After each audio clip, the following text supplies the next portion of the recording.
Speaking of death. Yes, it's my Death Wish 5-minute segment. It's going to be a long... Yay. Hooray!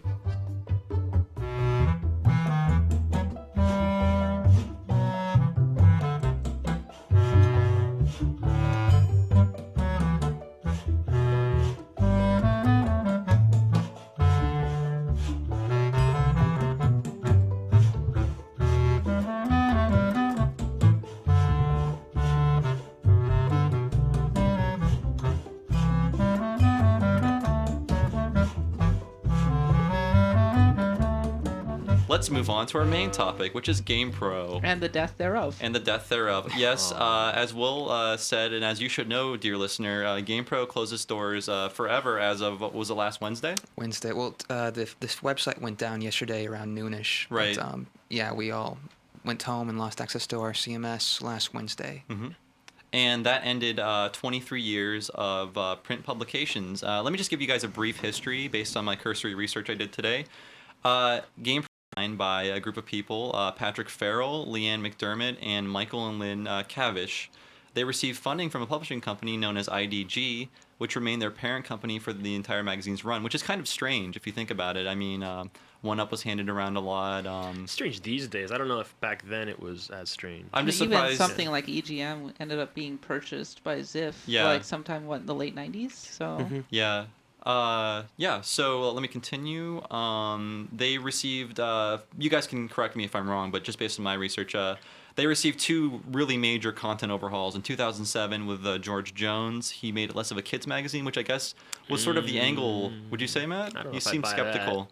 He didn't mind. I mean, maybe he made it less of a kids magazine. Yeah. But it was still more in that direction. But, and then in 2009, John Davison, who we all know, part of the One-Up Extended Universe, he turned it into more of a American version of Edge, which is my sort of... I don't buy that either. Really? It was a very, very good magazine. I loved it, but it was not like Edge. I said he tried. I guess something better than Edge, and I think he succeeded. I mean, that was sort of the goal, right? Like How was it better than Edge? A thinking man. Edge is very, very dry. GamePro was more interesting. It had more personality. Yeah.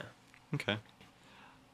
So just to go over the most notable elements of the old GamePro, unfortunately, are sort of the jokier parts of it, which we all know, like pro tips. I think Kat was even giving us some pro tips earlier today when she was doing mic checks. Editors with pseudonyms and cartoon avatars, and they even became action figures in 2002. I sold them at GameStop when I worked there, and no one bought them. So I shouldn't say I sold them at GameStop. I watched them collect dust, and then I watched as we bought them for a penny and set them on fire in the parking lot. We have a lot of them sitting around at the office right now. Really? Yeah, Okay. in like glass cases, and in the vault. They should be in a museum. Cardboard boxes. And just like Scary Larry and that frog guy. Major Mike. I think his name is Bubonic the Blow Frog. The only avatar anyone ever remembers is Scary Larry. Can anyone in this place name another avatar besides Scary Larry? Vicious Sid. Scary type guy that he didn't like or something. I didn't like Sushi X. Oh right. Sushi X was EGM. That's EGM though, yeah. Exactly. It was Scary Larry against like Zombie Guy or something. I don't know. Scary Larry was a zombie guy. Oh right. Jeez. Maybe he just hated himself. Before we go into the questions, I just want to say this podcast is not about me, but I did want to make one little point. Is that I don't know if I'd be here without GamePro because I'm holding in my hand the first time I was ever published in a magazine. And it's from GamePro issue December 1993, and Ninja Turtles Tournament Fighters are on the cover.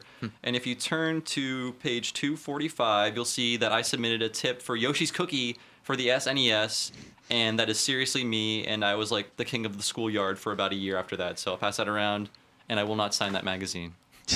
But, I mean, I don't even know, like, it seems like that is what really got me started in thinking, hey, it's possible for me to be in magazines, you know? I was hoping you were going to be Robert Mackey. Oh, no. I'm surprised, actually, it wasn't Bobby at that point. But I guess Did you write this, or did they rewrite it? They rewrote it. I didn't write that awful, the cookie won't crumble if you do this. But, hey, all I did is send them the code. If and it was me, I Jim would Carrey movie. How old were you when you submitted that pro tip? December 93, I was 12. So what you're saying is that 12-year-old you had better writing sensibilities than a GamePro editor? Yeah. Hey, I think I just sent them the code and was like, can I get a t-shirt? And they did send me one, and it was, I don't think I could fit into it today. It was so big, but I think that's my own problem.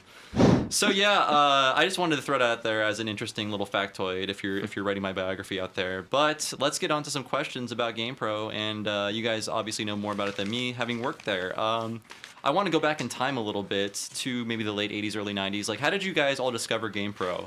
Or did you discover GamePro? Because for me, I subscribed to Nintendo Power, GamePro, and EGM all at once for about probably 5 or 6 years. And GamePro, unfortunately, was one of the ones I dropped when I got older, just because it did seem to be more of a kid's magazine. But when I was a kid, it was like really enthusiastic. It reminds me of Game Fan, but a little more, I don't know, a little more Organized? put together. Organized, there you go. Just with the enthusiasm and the amount of neat little inserts. Like, I have a poster here for the SNES Dennis the Menace game. I don't know if anyone actually proudly hung that on their wall, but hey, you know what? It's a free poster. And I also have here a Super Street Fighter 2 strategy guide, which was bundled with this this issue too. And So GamePro is actually one of the best for Street Fighter 2 strategy guides, if I recall correctly. Because Yeah. while EGM had a lot of Street Fighter coverage, like GamePro would really blow it out with. Like, people were telling me, oh yeah, I would subscribe to GamePro so I could get those strategy guides. Huge Street Fighter fans who are still there today. So that was one thing that GamePro did actually have over the competition back in the mid-90s. I remember my my first issue of GamePro was I don't know what the month or year was. It was probably like 90 or 91, but it was the Splatterhouse cover, lovingly drawn by Francis Mao, who actually drew the Ninja Turtles cover. That as tacky as these covers were, they were miles ahead of those old EGM covers where they literally took screens Right. like Oh, with yeah, I love a those. camera. No, they're tacky and they're adorable in their own way today. Yeah, but they're People cute. buy software just to put those scan lines on their games. That's true. It's a lost art, or we're losing it. How about everybody else? I mean, I told my story. I was a subscriber. I started a few years before they published my tip. I eventually stopped subscribing. Where'd you guys find it, and or did you find it as a kid? I was just a huge fan. There was a video rental store called Hastings back in College Station, Texas, little suburb outside of Houston. And they sold GamePro there, they sold EGM, and I would go there and I would just once a month just grab a big stack of magazines, go home and just pour over them and read every single word over and over and reread and reread and reread till they pretty much fell apart. And I was just a huge fan all the way up through to probably the Dreamcast era. Until around that time I kind of lost interest a little bit. Around college, kind of casually reading those stuff again. So just seeing how it kind of aged and how it kind of adapted to HD Gen consoles. And before I knew it, I had an internship there, and before I knew it, I was working there. Cool. What do you think GamePro offered that other magazines didn't? Because for me, one of the big selling points of GamePro was their RPG section. Oh yeah, And I think it predates Nintendo Powers. I can't be sure about that, so please correct me if I'm wrong. But that magazine really got me psyched for Secret of Mana. Like, I reread the review 1,000 times probably before I, got the game. I just was so psyched about it. And it seemed like they were really devoted to bringing RPG coverage to Americans, where a lot of it was still sort of like a really niche subject for a lot of magazines. Oh, absolutely. Yeah. No, they had this huge section, and a section dedicated solely to RPGs with beautiful art. They used game art, they used pixel art and everything to kind of illustrate the games for all the Final Fantasies up through Earthbound. GamePro got me into Earthbound, which remains probably my favorite game of all time. And they just showed a lot of love to kind of, like you said, niche genres that not a lot of other people were paying attention to. it's not certain editors had multiple likenesses or names, and the same guy who started the Role Player's Realm was the guy who started the sports page. I think it might have been George Jones, but I actually had an occasion to talk with this particular guy, who unfortunately his name I don't remember because he's a PR rep right now, and he was like telling me, yeah, I just really loved RPGs and I wanted to make sure that they got a little bit of love in the magazines, so I went and started Role Players Realm, the section, and I went and started the sports page because I really love sports, and I just came up with different names and wrote under all of those aliases. I can say I'm happy GamePro had a sports page because it condensed all the things I could skip at once. Yeah, into one little section. I was Just hot tear at it the out whenever you get your new issue. No, because then I'd ruin the integrity of the magazine. Yeah. I always liked hot at the arcades. Oh yeah, personally, that was because- good section. Because that was one that was actually relevant to me, because I was never really lucky enough to have anything beyond the 8-bit systems. So I could be like, oh wow, this game's at the arcade, I have to go play. Pretty good in comparison to the rest of the magazine. Matt, were you a GamePro reader? I was. Oh, I mean, are we gonna I skip read Kat? everything. Oh wait, I thought you were Oh. giving your piece. Sorry, No. sorry, Kat. No. Continue. I'm wounded. Please tell me how you discovered GamePro and what it means to you. So I was at a Toys R Us, and at that summer I was really into Rocketeer. Like I was consuming anything that had to do with Rocketeer. And I saw GamePro, and that happened to have that cover, and it's in here right now actually. And I read that thing cover to cover, and I still remember a lot of it. It's weird, like how I can remember game magazines very, very clearly, but I can't remember like any other kind of magazine. And I think it's just because I never read any magazine as carefully as I did that particular GamePro. Did you have access to Ranger Rick? Ranger Rick? Yes. I don't think. I don't. It was a wildlife magazine for kids. It's not what it sounds like. It was written Okay. by Tom of Finland. I think you're the only one in this room. So the thing that I would read. I didn't care about the game itself so much. I would look at the screenshots and think, oh wow, that's really pretty. And then I would look at the score, and most people remember that the score was usually falling asleep guy, kind of sad guy, bored guy, happy guy, excited guy, and then explodey head guy. Right. And 5 explodey heads, or maybe 4 explodey heads, was kind of the holy grail, right? When you saw that it had 4 explodey heads, I don't know, it Gotta have it. inexplicably filled me with joy. And That's I what it think was meant to do. In the Game Pro, I don't know what you call it thing. It says that's hot. it's hot. He's really excited guy. His hair is going everywhere, and his eyes are popping out of his head. He looks like he's suffering explosive decompression. He can't believe those 16-bit graphics are happening in front of him. It's like we're in the future.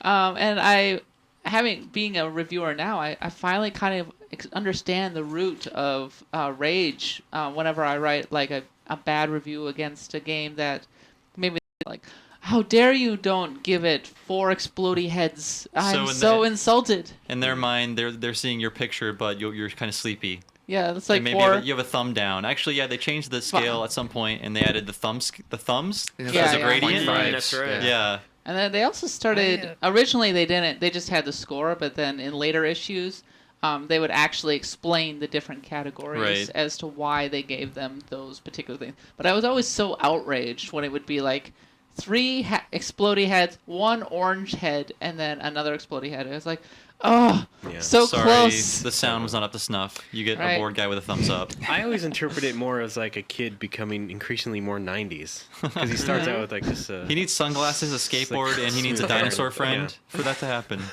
But And that- some day glow. His hair gets spikier. That particular does. issue had something. It was like, was it called World Fighters or something like that? Right. Okay. So Had a lot Culture of- Brain had these little like manga things that they ran for like 1 year in Game Warriors and Little Ninja Brothers. They were And awesome. they're like terribly translated. It's like crazy English. It's also like dozens of different fonts to try and characterize the different characters in the comics. But yeah, it was oddly compelling. It was. 'Cause It it made was me like- want Flying Warriors. It was, yeah.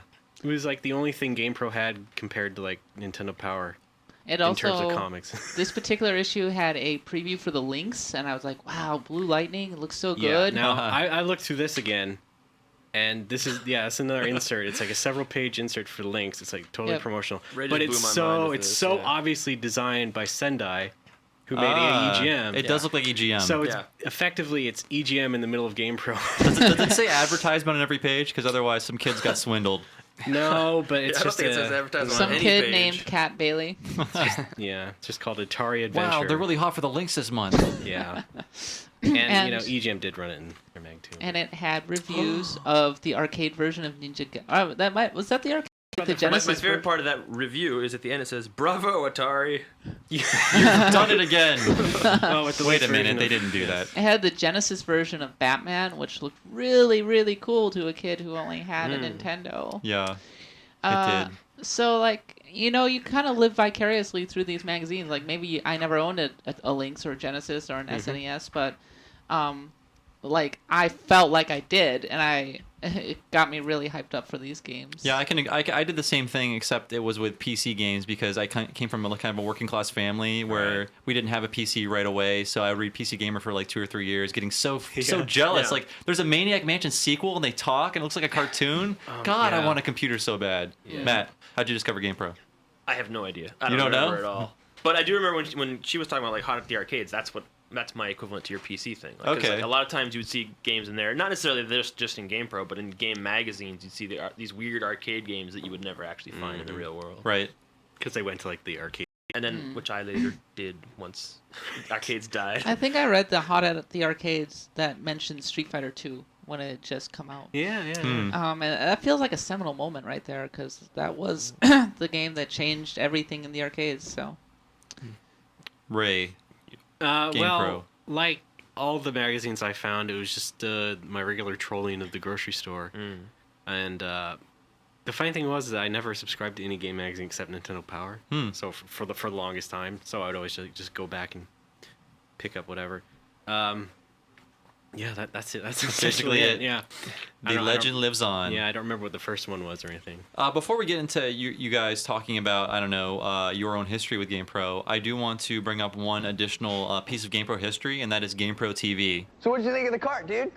Definitely a thumbs up, man. Thumbs up, It yeah! was happening. I pulled it out earlier in the week, and I have not put it down yet. And, dude, the graphics, they're like right there. Yeah, right.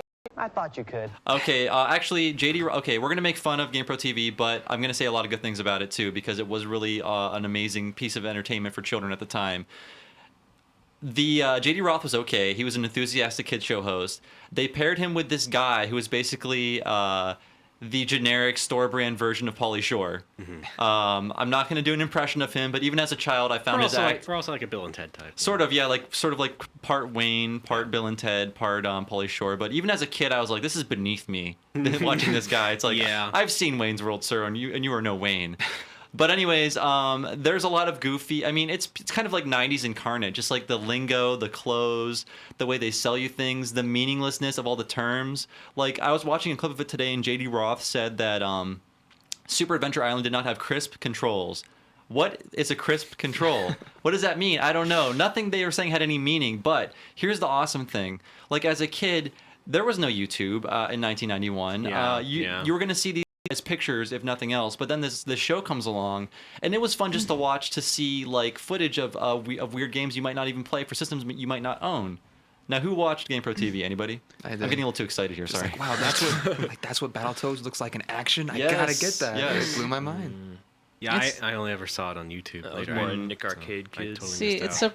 given how popular video games were in the early '90s, and obviously it's really surprising that there weren't more TV shows dedicated to it. Because for a network like Nickelodeon or whatever, that's like pure gold, right? 'Cause Yeah. as a kid, I would watch anything to do with a video game. Same here, regardless of the quality. Nick Hence, Arcade, Nick Arcade, yeah. Video Challenge. I loved Video Challenge because that kid slid into the video thing and he could get any game he I'm wanted, gonna correct which you. was I think you're thinking of Video Power. Oh. Video Power. Yes. See, I'm on a roll today. No, It's it's okay, okay. it's okay. It all starts Posted to by blend together. Shenmue. I'm a worse person for knowing this. So please So continue. Video Power. Sounds right. Kid Yeah. slides down, is grabbing all the games. Mm-hmm. It's like 10 copies of Basis Loaded 3 and is sticking it on his little vest or whatever. I'm like, Velcro. as a 10-year-old, I'm thinking, oh my god, that's Yeah. like Nirvana. Yes, actually, the host of that show is more embarrassing than anything on GamePro TV. Right. But I he was completely agree. way amped on something. I don't know. But that's like 3 shows, and 2 of those were game shows. Right. And only GamePro Yeah. TV actually talked about video games. Right. I mean, they talk to kids, I guess, maybe in crazy '90s buzzwords, but I guess in the language that they were used to hearing. I mean, they treated games not as this like weird foreign concept, but actually like, they're more familiar. Because when I was a kid, I was always upset when sitcoms or movies like misportrayed games. Like they were playing like a game on Family Matters or some stupid sitcom, and then you'd hear like Atari Pac-Man noises coming out of the TV, and I'm like, that's not what a video game sounds like. And I knew this when I was 10, and it made me mad. That's why I'm a crazy person and I Yep. work here. No, me too. It outraged me completely to hear. see Dear that- Family Matters, I know what doesn't matter: authenticity. Signed, a fan. They sort of understood that. Yeah, we all know what games are. Yeah, and We're I game mean, pros. I think it was incredibly forward-thinking to make a show about just purely about games. I mean, there was no game show component of it like Video Power or Nick Arcade. It was just like, here's our magazine in TV form. There are letters, there are tips, there are reviews. Yeah, I mean, I like GamePro TV. speaks to the power of GamePro as a brand that he even got a TV show. Yeah, just a few years after the magazine started, really. Yeah, I mean, Nintendo Power obviously was number one Well, for many, dude, many years. I don't know the background, but were they competing for a show, or did they happen to have a publisher who knew somebody and they just did it that way? I'd I say- don't think that there was some. They got TV syndicated company. nationally. Yeah, I mean that's how I saw it. Right, it was, but it most was on it for- entertainment companies will like talk to each other. So it's not just IDG like they're like, oh, but we want IDG that. is- GamePro is awesome. IDG is a print publication company first, so they don't really have anything in common with television. I mean, for the most part, they mostly do like database stuff. Yeah. So it's like I don't know why they would have history. I think that maybe they were approached, or they had a really good VP of marketing or whatever. It's interesting. Their VP of marketing of GamePro was partly responsible for the formation of E3. So That's true. That's true. That's one of my factoids. Thank you for Yeah. telling us that. thank you for stealing your factoid. I had 3 factoids. No, that's okay. So I wouldn't be shocked if they were just approached by a TV exec, or they had a really aggressive marketing department. Like, how can we expand the brand? Yeah, and I don't know if this is gonna be fired or in trouble, but I don't think. Yeah, Matt's excited about this. I don't think video game programming on TV has advanced far beyond GamePro TV. Absolutely I mean, not. everything I've seen is just really embarrassing, and it's like I could read something more entertaining. I could watch somebody on YouTube that's more entertaining, and maybe it's because I haven't watched video game related programming in like 4 or 5 years. But I just okay. Sorry, Ray, go The ahead. saddest thing is that the monopoly on video game TV shows has been from Canada. Yeah. Really, really. Canada's made so many video games. Around in G4, right? And even Yeah. before that, there's stuff like Video and Arcade Top 10 Like- and Game And the Nation. cameras are spinning around, like kind of going back and forth, and like a guy Yeah. is going into the camera and back out, and he's talking in a crazy voice, and it's like, this is Right. the year 2011. Why are you talking like this? But, So- you know, to GamePro TV's credit, it was also well produced. And it's like, that It was. I mean, they had this set. It was an actual professional. set, and yeah. Yeah, and also like JD Roth and often his friend Brennan, not Brennan, Brennan. They would enter the games via blue screen, and they just like mess around with stuff. I mean, it wasn't necessary, but it was fun and cute, and just like Yeah.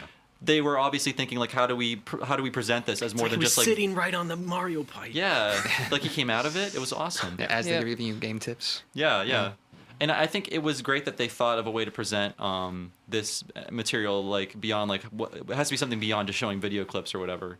Man, we are really just like this is like a tribute to GamePro TV more than anything. Great tangent. But I think Great tangent. and it's incredibly hilarious today to watch. The funniest thing, especially if you're a video game fan, and you hear things like crisp controls, and you're like, "What the hell, JD Roth? You're a fraud."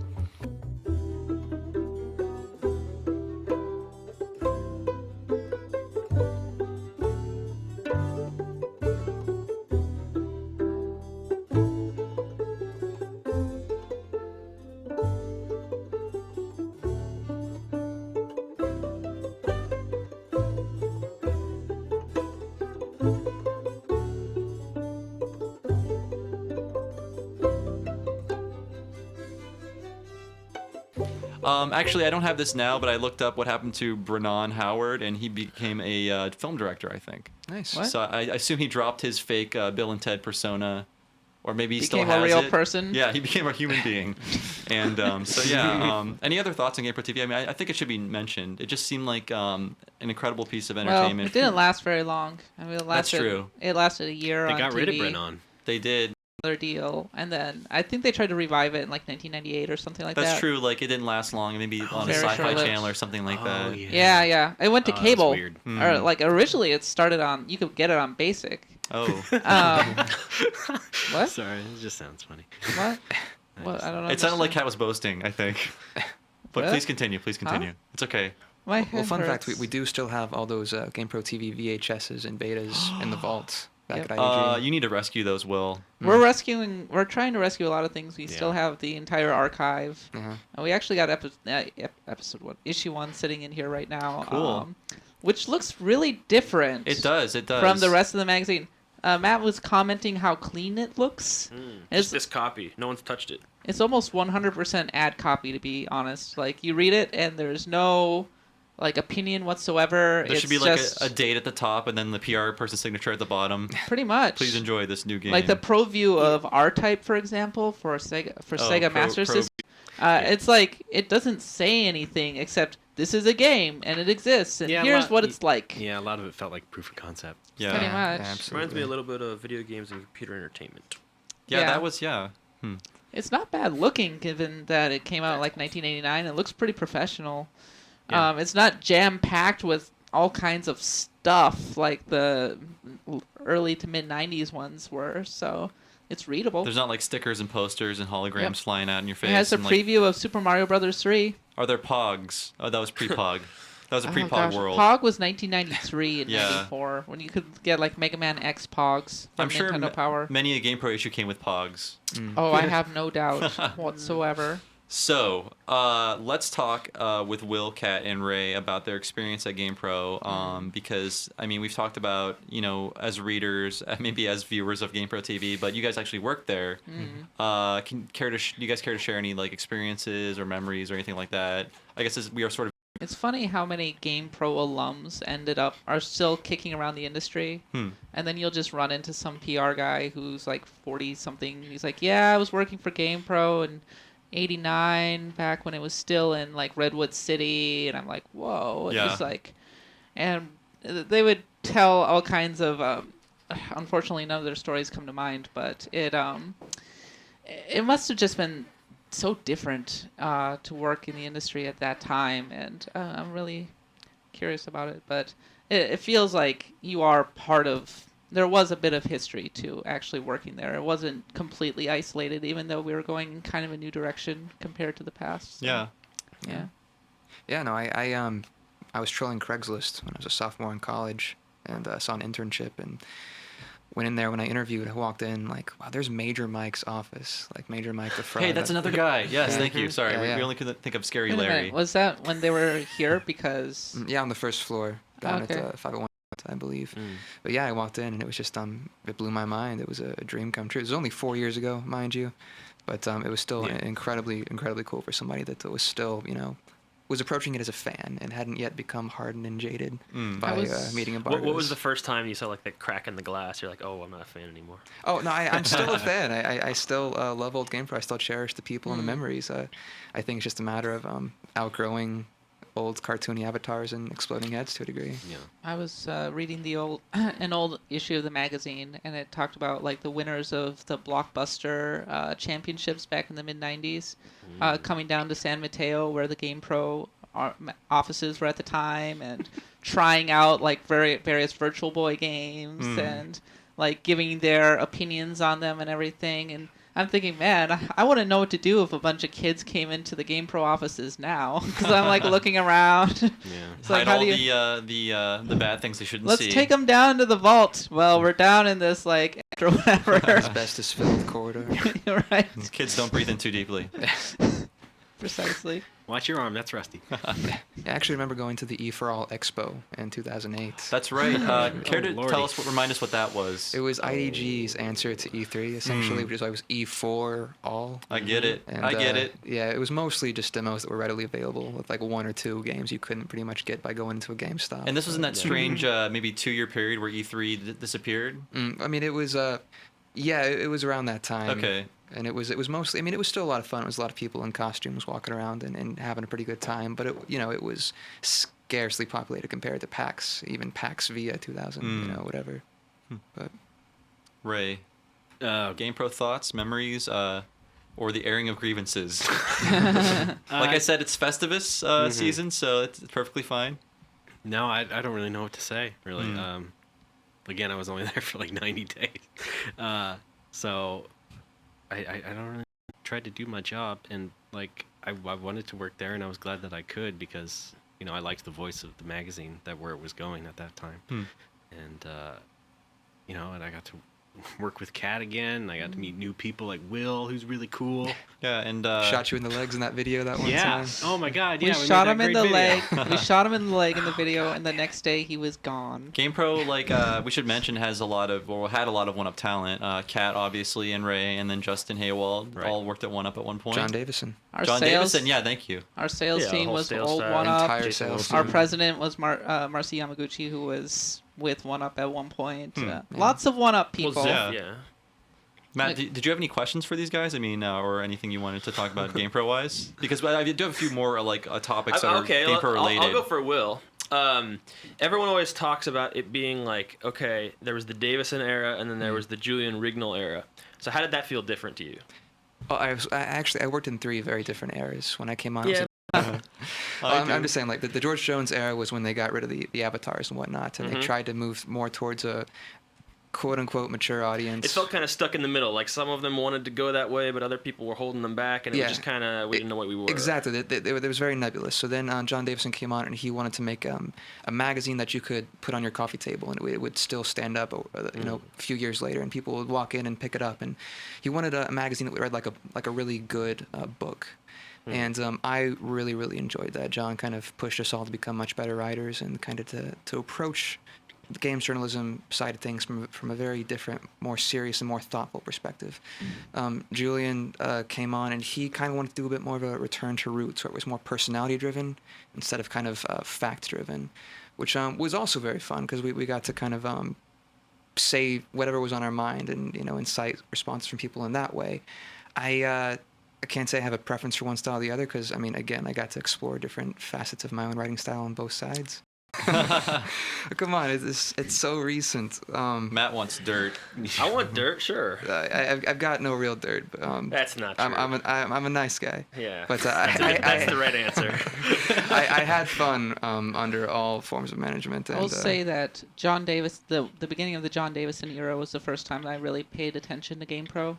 Like for the first time in like years I and think years. that's true of a lot of people. I don't think And you're alone there. as soon as like that kind of exploded, I had been freelancing for like a year at that point, and I was like, I am going to make it my business to freelance for this magazine now. Mm-hmm. Yeah. And I like had no contacts whatsoever, so I had to go through like a lot of roundabout ways, and finally got in touch with John Davison, who put me in touch with Tay, and that's when I started doing reviews for GamePro. So, Tay, now however, upset IGN. so I will say that John came in, and he really raised the profile, at least among hardcore fans, not among mainstream audiences necessarily.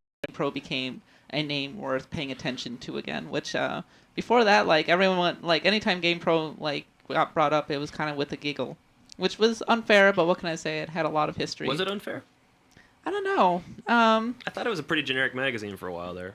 You know, I wasn't paying attention to it from the years 1996 to 2009. So Same here. So. But when I look at the magazines circa, say, 2007, all I can think is, wow, that is a terrible cover. And I don't want to cast aspersions or anything, but, I look at the headlines like, where's Gears of War 2? And this was that like was a cover. That was a in cover. 2006, and you're like... There was like one paragraph in the thing, and Gears of War was their cover because they wanted people to buy it because people like Marcus Phoenix and all that. And then you open it up, and there's like one paragraph, Completely and it's like, speculative. we have no idea. Yeah. It could be set in space. Yeah, exactly.